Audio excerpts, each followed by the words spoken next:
Dobre, ďakujeme pekne, dobrý deň.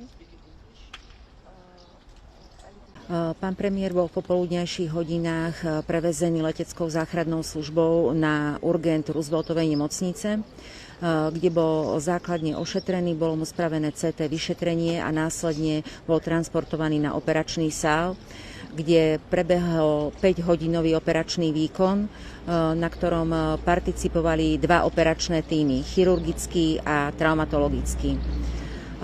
Pacient mal mnohopočetné strelné poranenia,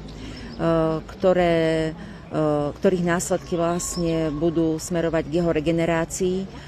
Toho času je jeho stav stabilizovaný, avšak je naozaj veľmi vážny, preto bude vlastne zabezpečený na jednotke intenzívnej starostlivosti vlastne na áre Rooseveltovej nemocnice, kde sa o neho bude starať celý tým lekárov, ktorý bude potrebovať. No, myslím si, že by sa takto určite nemala riešiť situácia, ktorá vládne v spoločnosti za žiadnej ceny, ale aj keď pánovi premiérovi akože politicky nefandím, ale toto je akože neúnosné akože takto riešiť žiadnu akúkoľvek vec.